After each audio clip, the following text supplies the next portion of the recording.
निफाडच्या देवगाव परिसरात बिबट्यांच्या वाढत्या हालचालीमुळे विद्यार्थ्यांमध्ये भीतीचं वातावरण आहे। शाळेत येणाऱ्यांची संख्या घटत असताना काही विद्यार्थ्यांनी उपाययोजना केली आहे। शाळकरी मुलं रोज समूहानं काठी हातात घेऊन शाळेत ये-जा करतायत। मुख्याध्यापक आणि शिक्षकांकडून मुलांना काठ्यांच्या सहाय्यानं स्वतःचं संरक्षण करण्याचे धडेही दिले जात आहेत।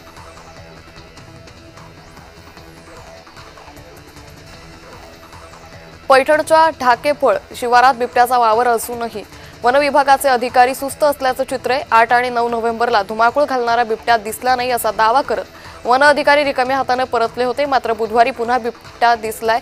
याचा व्हिडिओ शेतकऱ्यानं बनवलाय। वन अधिकारी एखाद्याचा बळी गेल्यावर जागा होणार का असा प्रश्न संतप्त गावकरी विचारतायत।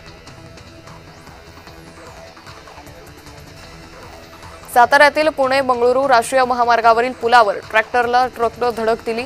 या ट्रॅक्टरचे 2 भाग वेगळे झाले आणि दोन्ही चालक गंभीर जखमी झालेत। सातारा पोलिसांनी क्रेनच्या मदतीनं दोन्ही वाहनं बाजूला केली।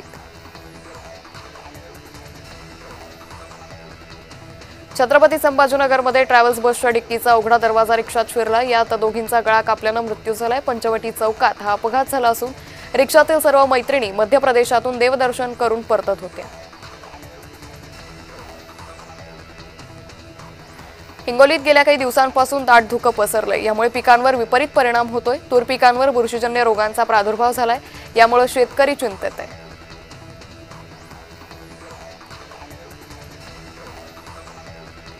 छत्रपती संभाजीनगरमध्ये तापमानात घट होते। गेल्या 10 दिवसात तापमानात 3 अंशांनी घसरण झाली आहे। शहरात ठिकठिकाणी शेकोट्या पेटलेल्या दिसत आहेत। 22 ते 23 नोव्हेंबरपर्यंत थंडीचा कडाका राहणार असून असा इशारा हवामान खात्यानं दिला आहे।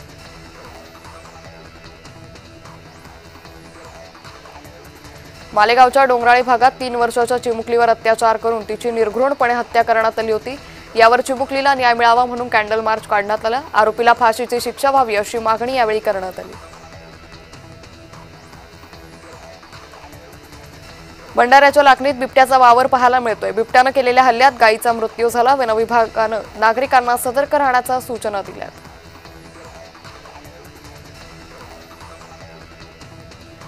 छत्रपती संभाजीनगर महापालिकेतर्फे पाळीव श्वानांसाठी दिला जाणारा वार्षिक परवाना आता फक्त 200 रुपयात मिळणार आहे। या शुल्कात रेबीज लसीकरणाचाही समावेश आहे। यापूर्वी परवान्यासाठी 750 रुपये शुल्क होतं। पाळीव श्वानांची नोंदणी वाढवण्यासाठी शुल्क कमी करण्याचा प्रस्ताव स्थायी समितीकडे सादर केला होता।